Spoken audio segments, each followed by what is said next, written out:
Graças em tudo a Deus, por todas as coisas. Por todas as coisas. É aprender a viver uma vida de gratidão diante de Deus. Amém? Então eu quero que você feche seus olhos nesse instante. Nós vamos fazer essa oração de gratidão. Falando, Deus, obrigado por o Senhor ter permitido, possibilitado que nós fizéssemos essas aquisições. Sabemos que os recursos pouco importam para Ti, isso não significa nada. O Senhor é dono da prata, do ouro. São números tão pequenos quando comparados à Tua grandeza, o Teu poder. Mas nós queremos aprender, Senhor, a ser gratos em toda e qualquer circunstância. E como a Tua palavra nos diz, ser fiel no pouco. Porque se formos fiel no pouco, no muito, o Senhor também nos coloca. É o que a Tua palavra diz. Queremos aprender nas pequenas coisas, nas mínimas coisas. E com elas aprendendo, nós podemos também avançar, fazendo aquilo que o Senhor faz, aquilo que o Senhor já fez e nos deixou como exemplo, as Tuas boas obras. Que como igreja nós possamos também aprender a cada vez mais fazer boas obras. Nós Te louvamos, ó Deus, em nome de Jesus. Amém e amém. Glória a Deus. E agora agora começa a palavra, tá? É agora. Nós vamos passar para a palavra. Eu convido você a abrir a sua Bíblia aí, ler aqui com a gente. Nós leremos nessa versão King James. Romanos capítulo 7, versículo 15. Vamos ler esse versículo. E nós vamos falar do capítulo 7. Muito embora o que Paulo ali está falando, ele também continua desenvolvendo no capítulo 8. Ele já vem desenvolvendo no 6. Ele também fala disso no 5. Enfim, é um assunto que ele vem abordando e a gente percebe então que ele faz uma exposição bastante aprofundada desse tema. Você já deve ter ouvido esse versículo alguma vez. Mas nós vamos falar um pouquinho sobre ele nesta manhã, já que hoje é culto de ceia. E a gente deve olhar para aquilo que Paulo também escreve aos Coríntios, sobre o que Jesus lhe passou. Ele diz assim: porque eu recebi do Senhor Jesus, que o Senhor Jesus, na noite em que foi traído, tomou do pão e, tendo dado graças, o partiu e disse: este é meu corpo que é dado por vós. Por semelhante modo, depois de haver comido, ceado, tomou o cálice e, tendo dado graça, distribuiu, e ali eles tomaram, e ele fala: este é o cálice da nova aliança que eu faço com vocês, uma aliança do meu sangue. E aí, ele faz para nós, não é uma advertência, mas ele passa para a gente uma orientação das mais importantes. Se a gente não prestar atenção, essa é uma das orientações das mais importantes. Ele fala assim: fazer isso em memória de mim. E ele continua dizendo: porque todas as vezes que comerdes e beberdes do meu corpo e do meu sangue, anunciais a minha morte até que eu venha. Então está falando, vocês estão fazendo isso, enquanto vocês estão fazendo isso, existe um intervalo de tempo, até que eu venha. E esse intervalo de tempo é importante. Note que Jesus está falando assim: fazer isto até. Ou seja, enquanto eu não voltar, é importante que vocês façam isso. Então, Jesus não está apenas ali instituindo o que a gente conhece como ceia do Senhor, apenas como um momento que a gente tem aqui o pão, o cálice, e a gente come e bebe, mas Jesus está ali trazendo algo, e esse foi o último instante dele sobre a terra. Então ele está trazendo algo aqui dos mais relevantes, porque, olha, os últimos instantes, ele passa orientações importantes. Ele ensina os seus discípulos a fazer uma coisa, e essa coisa que ele está ensinando os seus discípulos a fazer, vai fazer com que eles, na verdade, tenham ali um reforço, algo que lhes dê condições de, enquanto Jesus não voltar, eles continuarem ali, sendo fortalecidos, eles continuarem ali, crendo, eles continuarem ali servindo. Por quê? Servir não é uma coisa fácil, crer também não é uma coisa fácil, não é todo o tempo que você está crendo. É necessário que você mantenha a fé. A fé precisa ser mantida. E aí Jesus fala assim: então façam isso até que eu venha. Então esse até que eu venha é um período de tempo. E esse período de tempo é um período importante. Ele está querendo dizer para nós o seguinte: enquanto vocês estiverem na terra, não pense que vai ser fácil. E vocês precisam ser fortalecidos. Vocês precisam se fortalecer. Às vezes a gente canta, Israel. Às vezes nas músicas a gente conta assim: olha, Senhor, me fortalece. Senhor, me enche. Cantamos. Só que a Bíblia diz assim: fortalecei-vos no Senhor. Então quem é que deve se fortalecer? Eu. Não o Senhor me fortalecer, mas eu devo me fortalecer no Senhor. Quem é que deve se encher? Eu, você, nós. Enchei-vos do Espírito. A gente canta: Espírito Santo me enche. Ele não vai encher, porque ele cumpre a palavra dele. Então não vai acontecer. A gente pode até cantar, mas quando a gente entende a forma correta, e a gente começa então ali a se encher, né, do Espírito, então por meio daquilo que eu faço, eu vou me enchendo do Espírito. Então eu me fortaleço no Senhor, na força do seu poder, eu me encho do Espírito Santo. Mas por que tudo isso eu devo fazer? Porque existe um tempo, um período de tempo, um intervalo de tempo que Jesus disse: até que eu volte. E nesse intervalo de tempo as coisas seriam difíceis. E ele diz, pela sua palavra, Paulo escreve também lá aos Efésios: você precisa aproveitar o tempo, remir o tempo, porque os dias são maus. Você precisa remir os dias, aproveitá-lo da melhor maneira possível, porque os dias são maus. O próprio Jesus, ele falou que enquanto nós estivéssemos aqui na terra, nós teríamos aflições. Então, olha, o dia mau chega para todo mundo. As dificuldades vêm para todo mundo. A tentação vem para todo mundo. Como assim? Lemos Tiago escrevendo a respeito disso. Ele fala assim: ninguém ao ser tentado, diga, por Deus estou sendo tentado. Porque Deus a ninguém tenta, nem Ele mesmo pode ser tentado pelo mal. Mas cada um é tentado pela sua própria cobiça. Cobiça, olha só, seu egoísmo. Então, está presente. Nesse intervalo de tempo, nós temos também que lidar com a nossa carne. A nossa carne. Então, por isso que Jesus fala assim: ó, fazer isso em memória de mim. Vocês precisam fazer, é necessário. Vocês têm que se fortalecer em mim, na força do meu poder. Porque, assim, talvez para vocês leve algum tempo. Para mim, um dia é como se fosse 1000 anos como se fosse um dia, falamos domingo passado. Mas para você, às vezes você fica pensando ali, isso parece uma eternidade, porque Jesus falou que vai e volta, vou ali, já estou voltando, mas ó, já passou um tempo e Jesus não voltou. Mas, até que Ele volte, Ele deixou para nós algumas coisas que são importantes e que a gente deve se atentar a elas, porque vão nos ajudar a manter a fé até que Ele volte.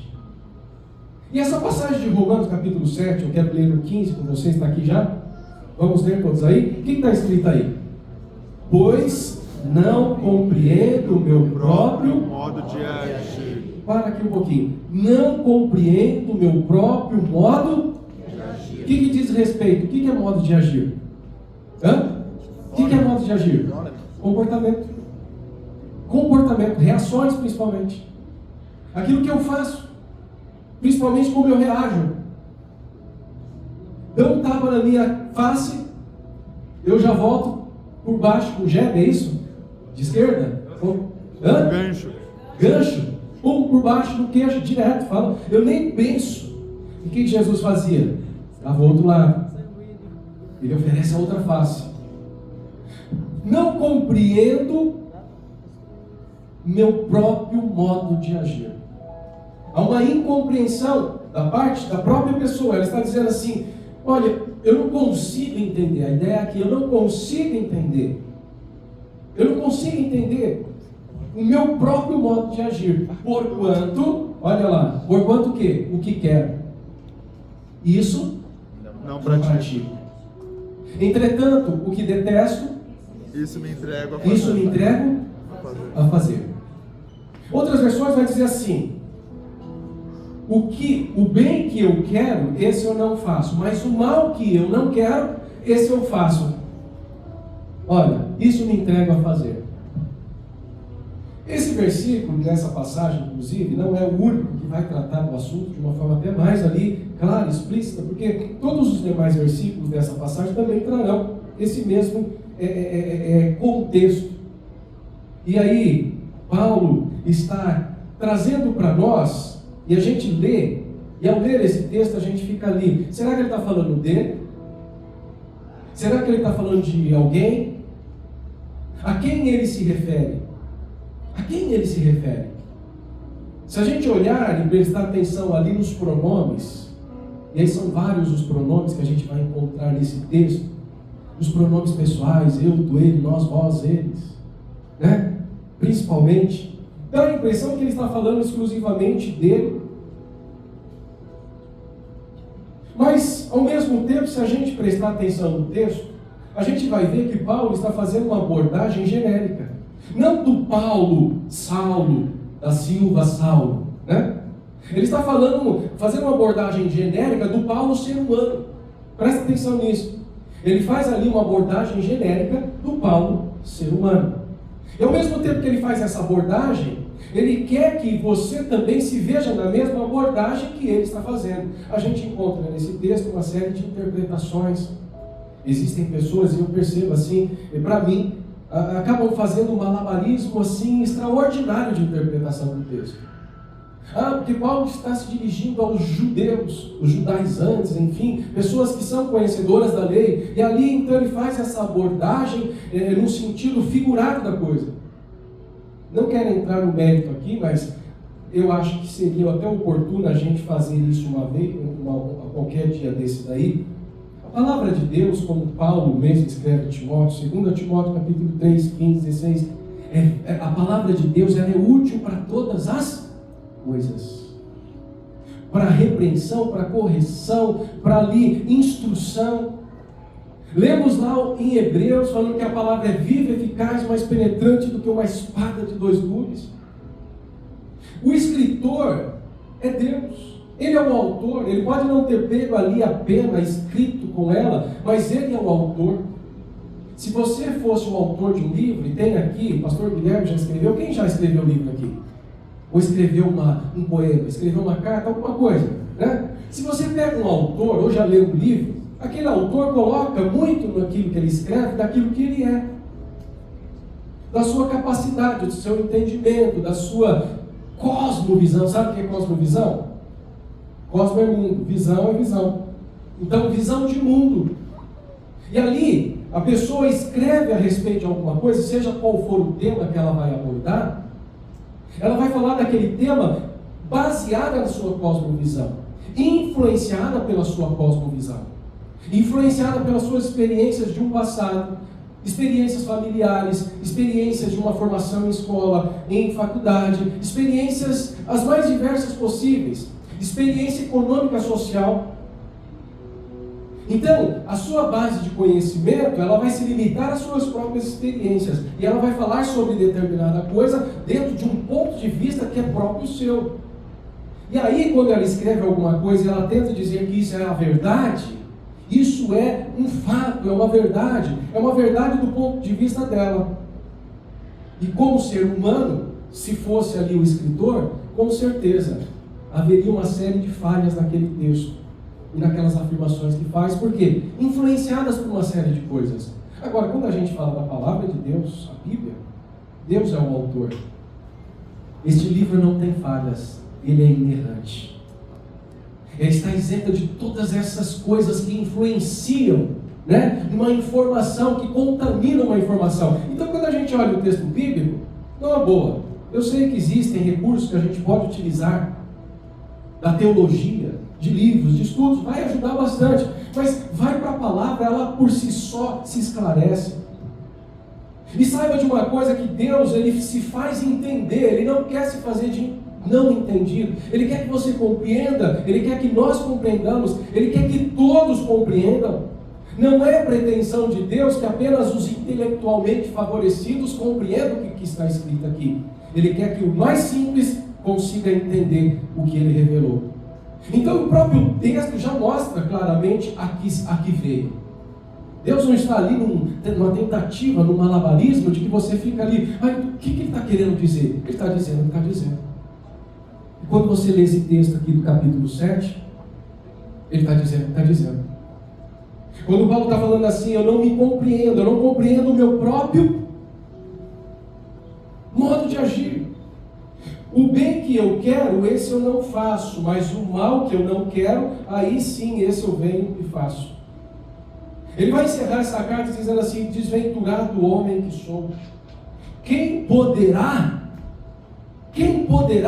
me livrar? E aí ele dá a dica aqui para a gente, que é importante para você nessa manhã. Quem poderá me livrar deste corpo? Você está participando da casa de oração? Está lá aprendendo espírito, alma e corpo. Esse texto aqui está falando muito bem disso.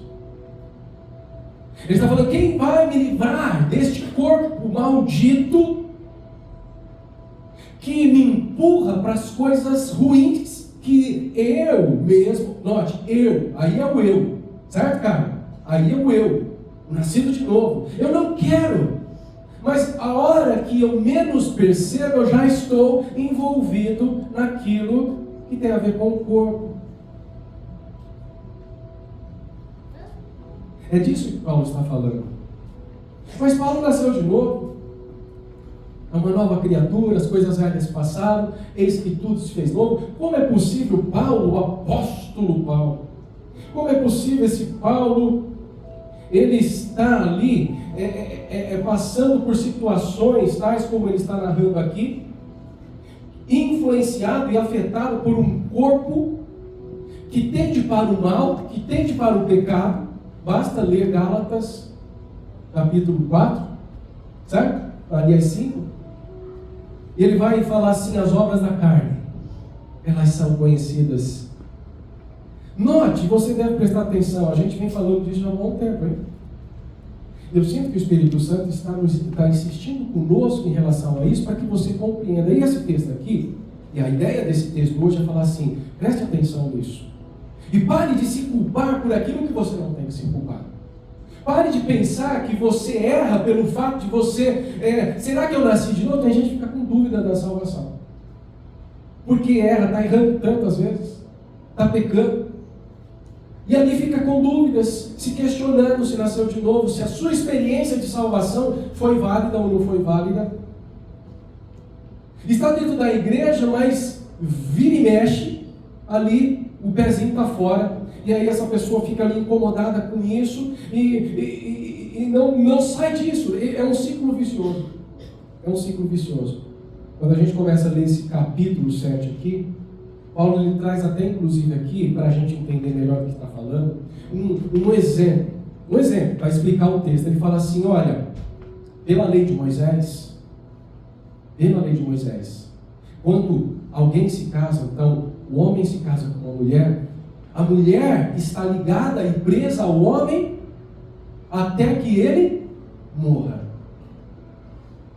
Então ela não pode se separar dele e casar com outro, porque se assim o fizer enquanto ele está vivo, ela comete adultério. Mas quando ele morre, ela está livre disso, porque a lei que pesava sobre ela em relação a isso, já não existe mais, porque ele morreu. Aí você fala, mas o que esse exemplo tem a ver com o texto daquilo que está acontecendo? Porque aqui existem duas coisas que Paulo está falando, inspirado pelo Espírito Santo. Ele está trazendo a ideia da lei mosaica, a lei de Moisés, e ele está falando da lei do Espírito e da graça. São duas coisas distintas. E aí ele quer trazer a ideia aqui de que enquanto você está, vou tentar usar essa ilustração, enquanto você está casado ali com a lei mosaica, você não pode se separar dela de forma alguma. E você tem que andar na linha, você tem que cumprir todos os mandamentos. Só que esta lei mosaica, Qual é a característica dela? A característica dela é assim: você não presta. Você não presta. Você não presta. Você é mau. Você é pecador. É uma lei que aponta os erros, aponta o pecado, aponta a nossa condição tão terrível de pecado. E só isso. Ou seja, a gente poderia até chamar assim que é um relacionamento abusivo. Alguém que deveria me amar, alguém que deveria me ajudar, alguém que deveria trazer para mim paz, na verdade fica me acusando daquilo que... Só que o detalhe, e aí Paulo fala, mas a lei é boa. A lei é boa, ela só está falando para você quem de fato você é.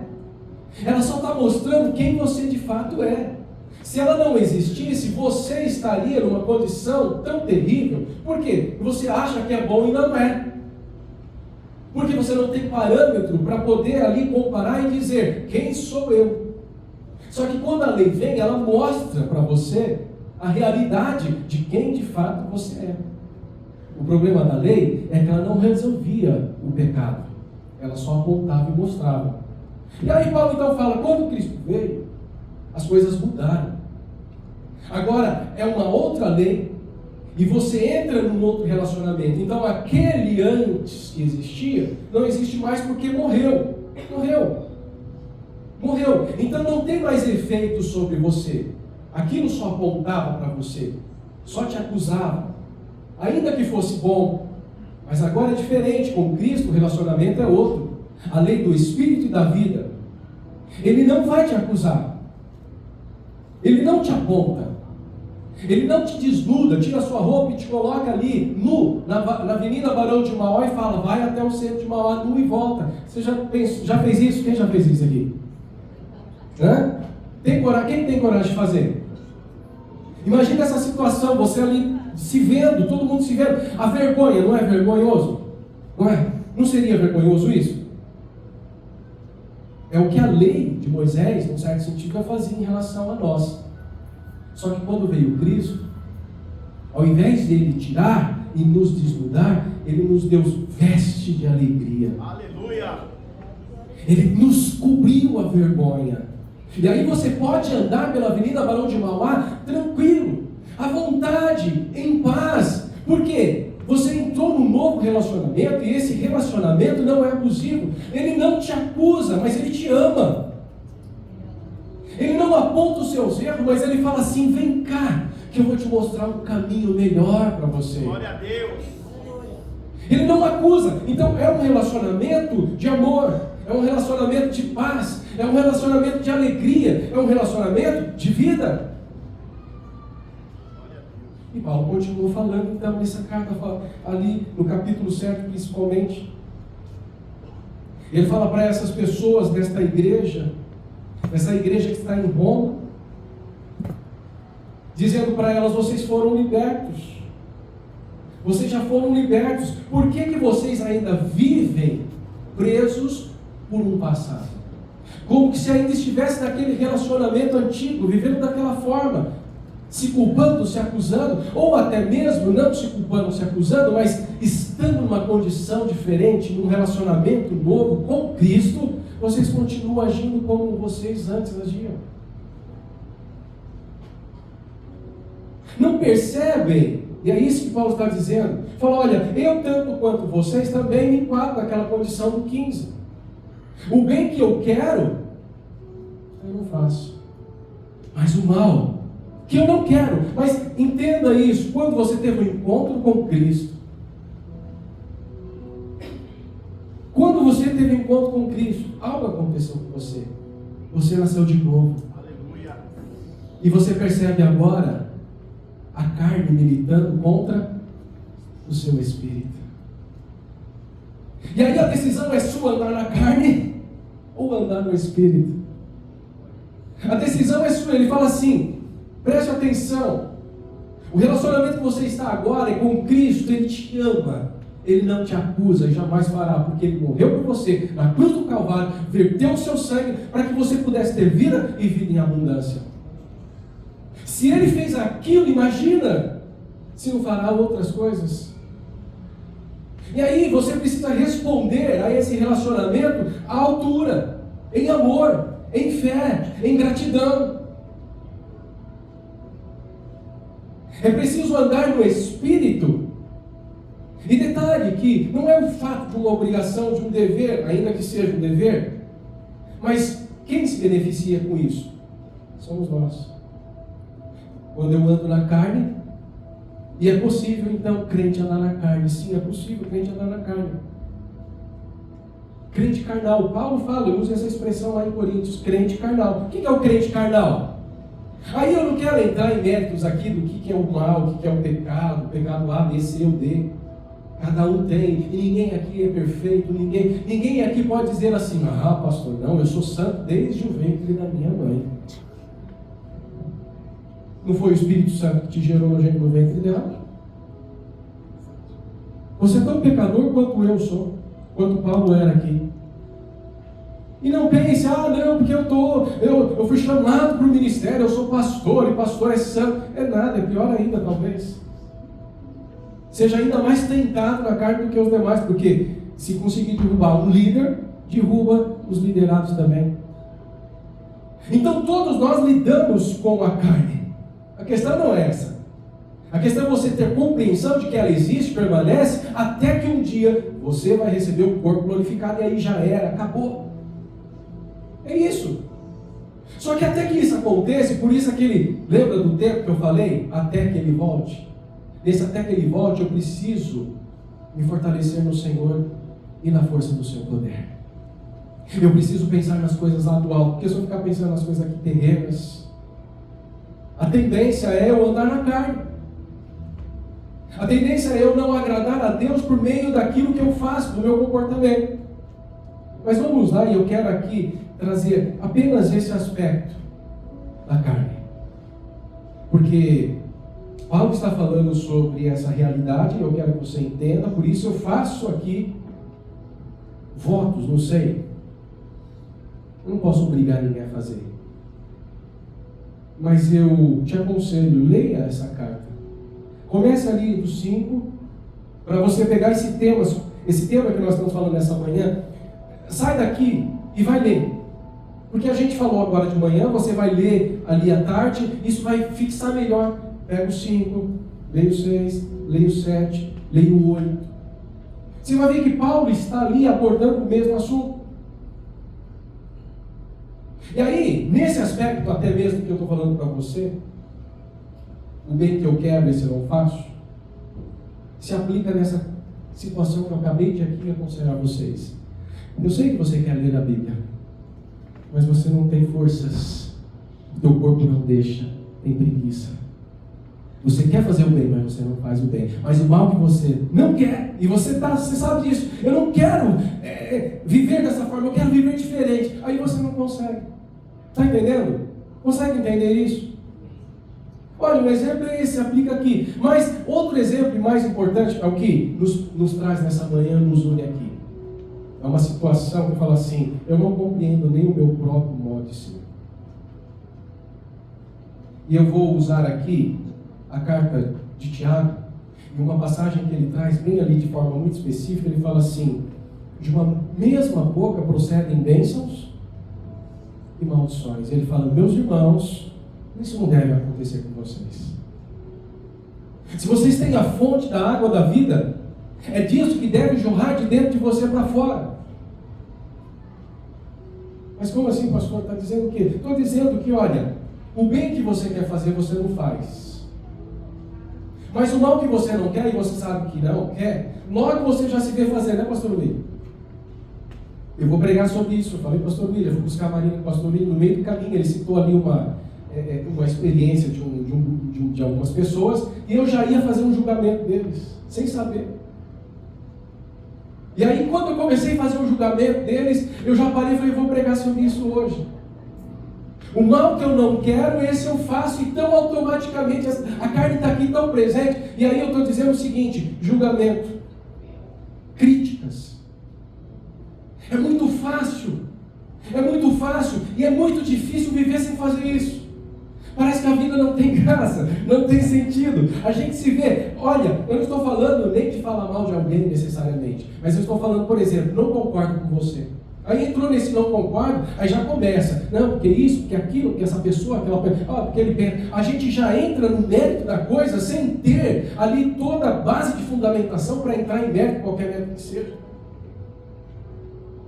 E eu estou fazendo aí um exercício de não falar mal de ninguém.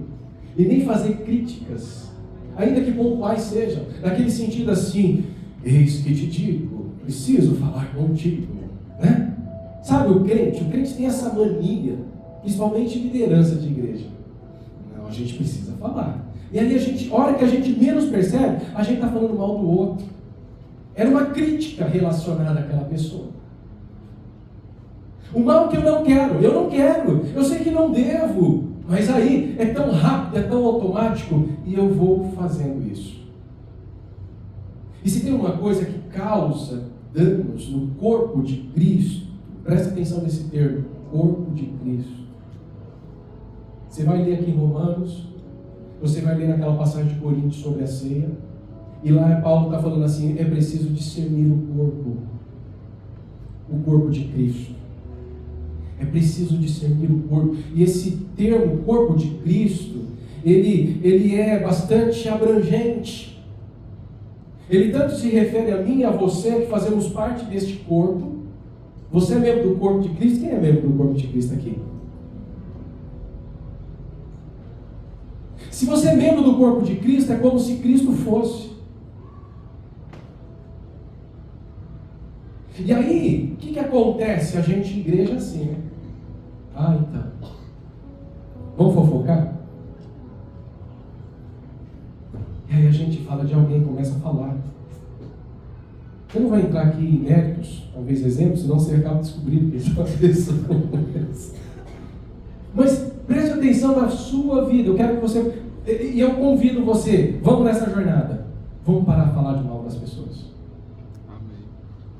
Já tem um tempo que a gente pregou sobre raiz de amargura, que entrando, né? Não permita que raiz de amargura, às vezes aquela conversinha aqui, entre pessoas próximas, entrando, não sei o quê. Sabe aquela coisa de...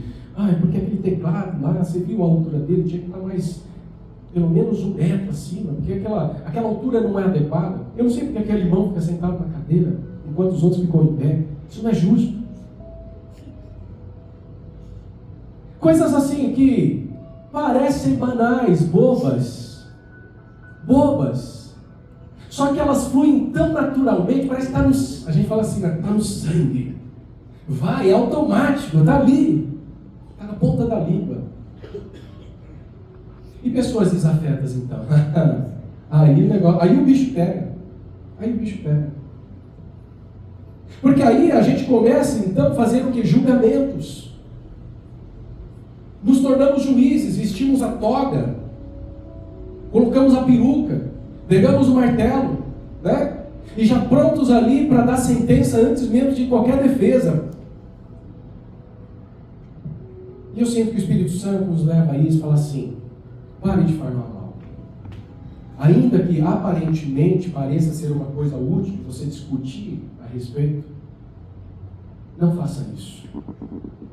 Não permita que essa conversinha de bastidor contamine o seu coração em relação ao seu irmão, que é membro do corpo de Cristo, tanto quanto você. Porque você está fazendo o quê? Contaminando o corpo de Cristo.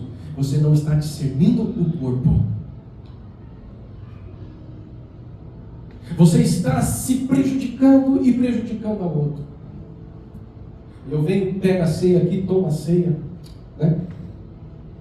E ele fala, não faça isso se você não entendeu essa questão do corpo. Você é corpo tanto quanto o outro é corpo. E vocês devem viver em amor, porque Cristo é amor.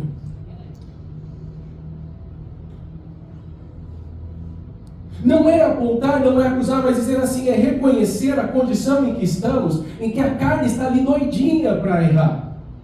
Só que aí você fala assim, eu não, eu ando no Espírito. Eu ando no Espírito. É quando vir ali a vontade, olha, eu só estou falando dos pecados de palavras. Mesmo que você possa até olhar para a pessoa e falar, não, mas ela é merecedora da minha crítica. Ela pode até ser. Dobra o seu joelho e vai orar por ela. Ela pode ter até motivos. E dentro de igreja não faltam motivos. Mas ao invés de criticá-la, pode vir na sua mente, chegou um pensamento, mas você não vai pegar o pensamento. Você não vai pegar o pensamento. Você vai pegar ele, vai dobrar o joelho e falar assim, nem falar com Deus sobre a pessoa. Ó Deus, porque não sei o que, você viu, né? Tá vendo? Né? Nem fala. Dobra o seu joelho e fala, Senhor, teu servo é a tua serva, faz parte do mesmo corpo que eu. Eu sou membro deste corpo, dependo dele, ele depende de mim, ela depende de mim. Nós precisamos uns dos outros e nós estamos tendo dificuldades nesse e nesse aspecto. Senhor, nos ajude.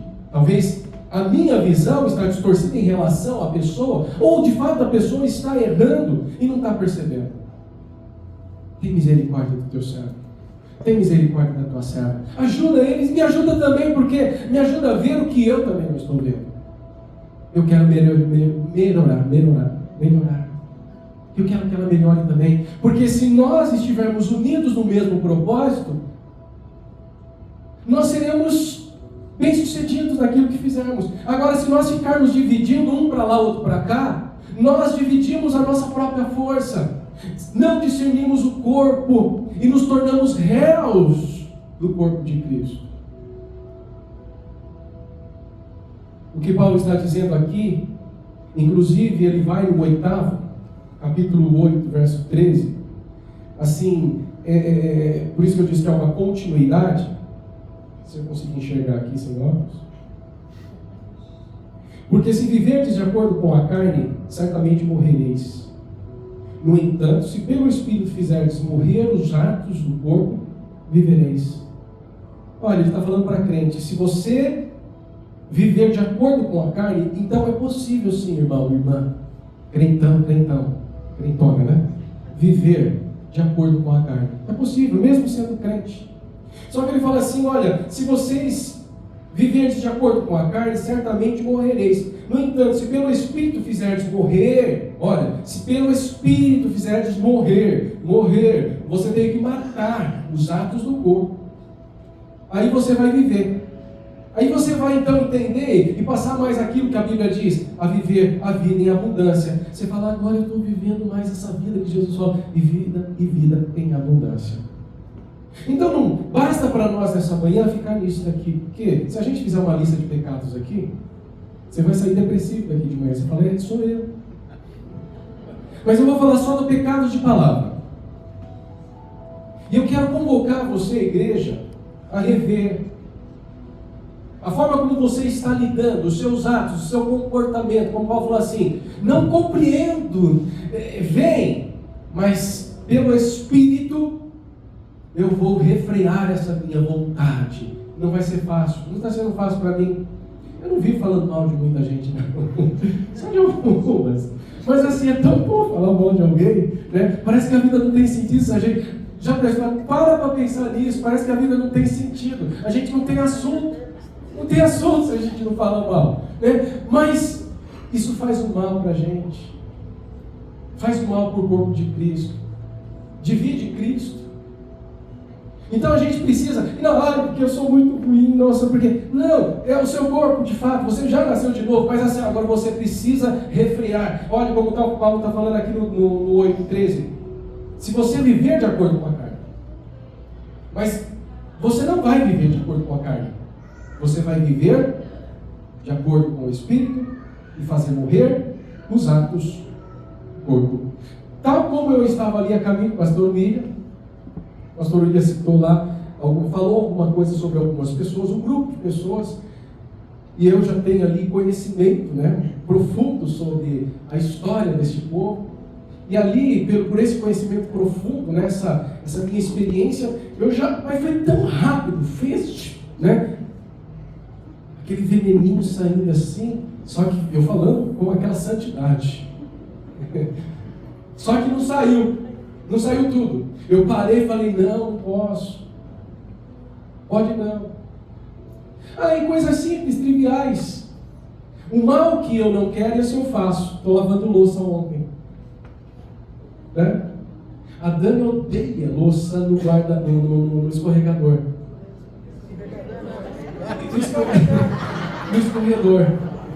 Mania. Ela aprendeu com a Isilda. Não é mania de... Eu vivi assim, cresci assim, você sempre assim. Para mim, né? Deixar ali é melhor escorrer, depois eu pego o sequinho e guardo. Certo? Né? E aí, estou lavando, meus amigos, lavando aquela loucinha ali, vou pôr aqui. Aí eu falo assim, é problema dela se ela não gosta de louça aqui. Para mim, o que importa é que eu prefiro assim. E aí já vem uma série de pensamentos. Ela pensa assim, mas em relação, não vou citar quais são os defeitos.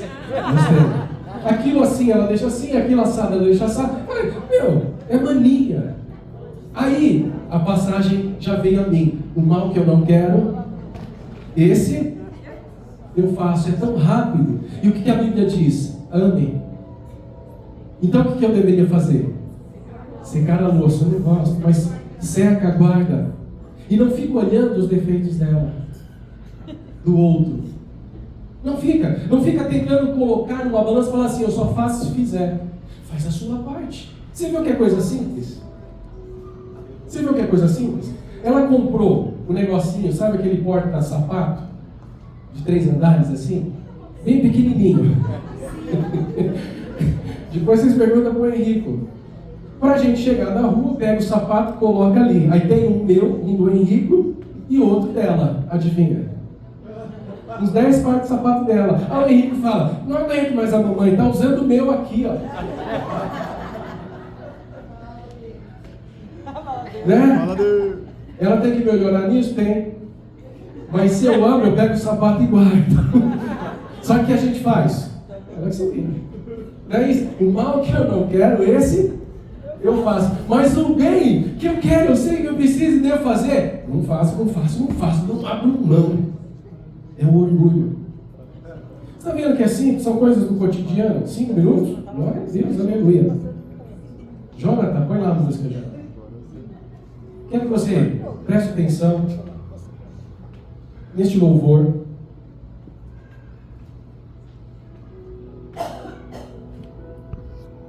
Fala um pouco sobre isso.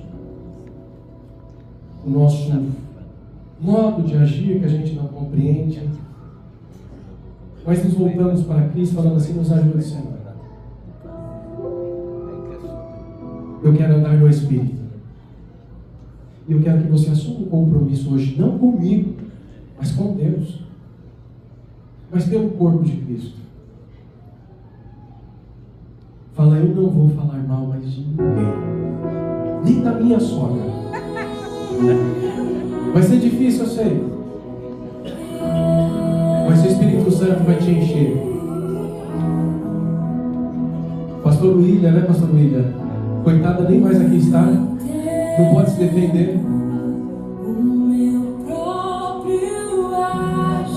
Feche os seus olhos. Preste atenção nesse louvor. Sem tua graça, o que seria de mim, Deus? Pois o bem que eu quero fazer não faço, e o mal que eu não quero, este sim acabo cometendo. Em meu ser militam carne e espírito em uma guerra infindável, a qual eu não me rendo. Pois meu corpo já foi vendido como escravo, e não existe bem nenhum em mim, apenas o pecado. Mas eu sei que no tocante ao meu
Assim, descubro essa lei em minha própria carne. Não quero fazer o bem, o mal está presente em mim. Pois no íntimo da minha alma tenho prazer na lei de Deus. Contudo, vejo outra lei agindo nos membros do meu corpo, guerreando contra a lei da minha razão, tornando-me prisioneiro da lei do pecado que atua em todos os meus membros.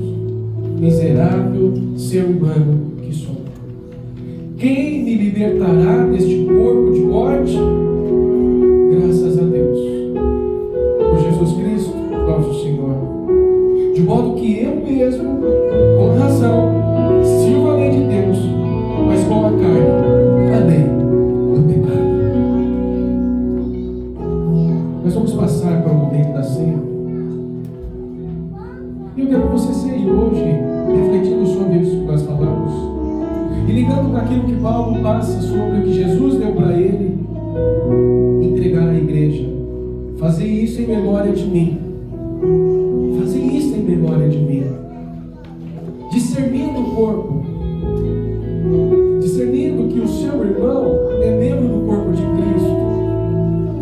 E é tão digno de glória e honra quanto você é e recebeu de Deus para ser. Você vai tomar a ceia, assumindo o compromisso de refrear a sua língua. Não é um pedido aqui, é um conselho. Faça isso e viva. Vai ser melhor. Talvez nos primeiros dias você vai pensar que a vida está tão difícil, mas é o seu corpo que está dizendo assim: ó vida aos céus. Mas à medida em que você vive pela fé e crendo, fala, eu estou fazendo a coisa certa, ainda que eu possa ali lutar contra, não sou eu, pense, não é você, é a sua carne, é contra a carne que está lutando. Vai ser melhor para você. Pai, no nome de Jesus, eu louvo a Ti, consagro o pão, consagro o suco de uva, representa o seu corpo, representa o seu sangue que foi dado por nós.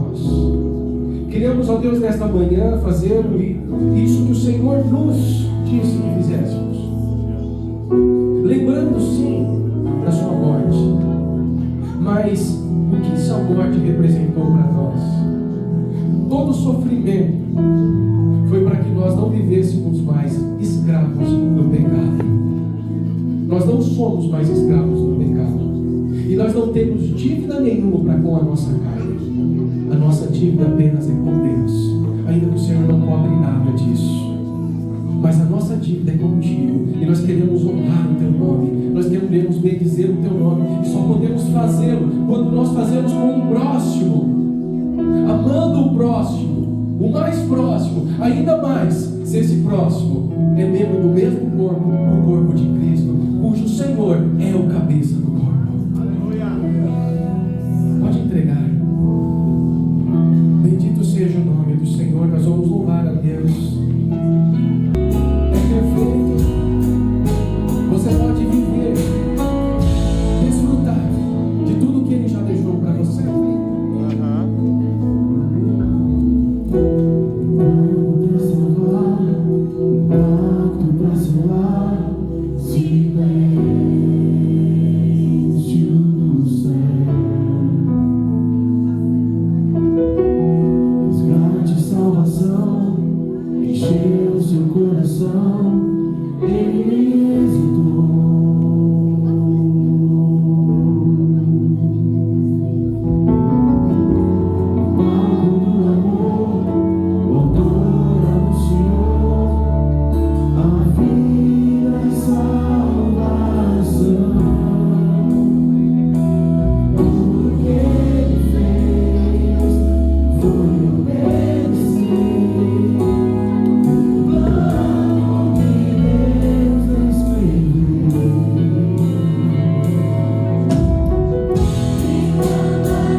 convicto disso? Então ande no Espírito e não satisfaça os desejos da carne, por menores que sejam. Refreie a sua língua. Não fale mal do próximo, não fale mal do irmão e nem do inimigo. Nem do inimigo, mas ore por eles. Ore por eles.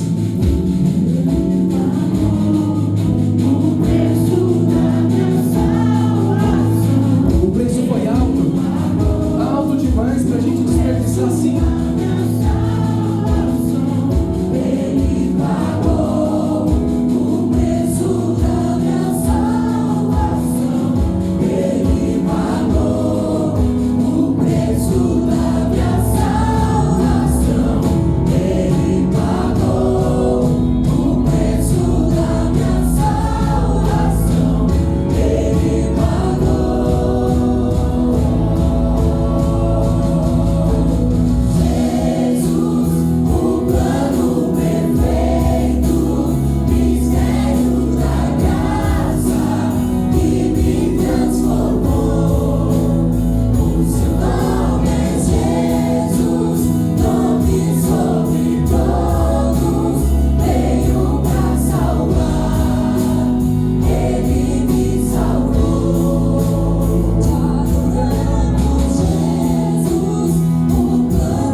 Em que você pode viver e andar em paz, em alegria, e não ser mais acusado daquilo que foi no passado. Se algo de mal está ainda presente, rodeando você, é pelo corpo, mas você diz assim: meu corpo, quem manda aqui é o Espírito, e nele eu vou andar todos os dias, eu vou andar todos os dias, até que ele volte. Conseguiram aí abrir?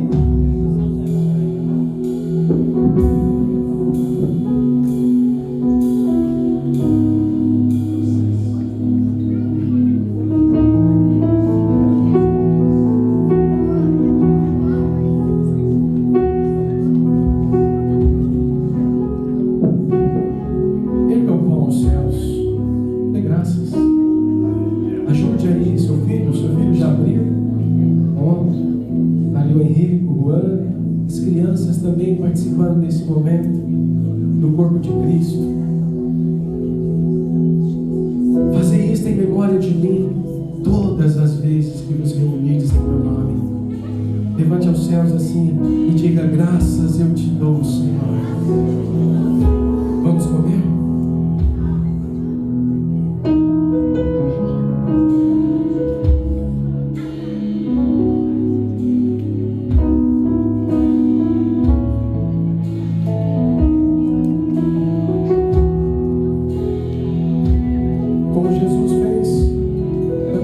Aos céus, ao alto,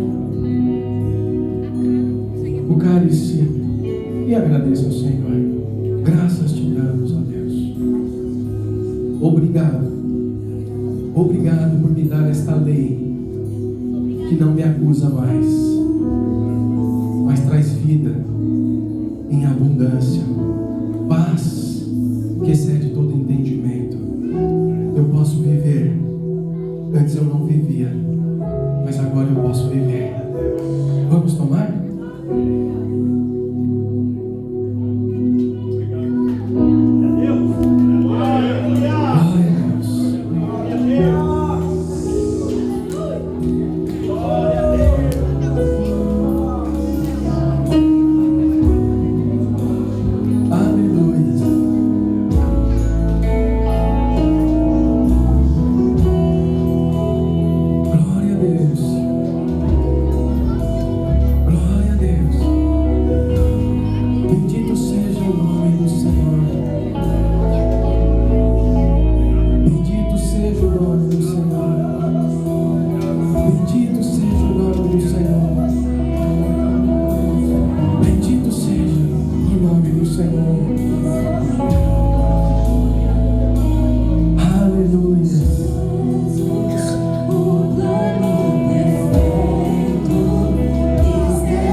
para que nós vivêssemos uma vida em abundância.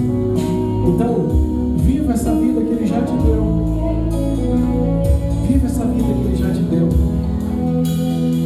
E não mais aquela que nós vivíamos no passado. É novidade de vida a cada novo dia. Amém? Glória a Deus. Aleluia. Se assente por um momento. Queria agradecer aí a presença do Robson e da Amanda, onde vocês estão.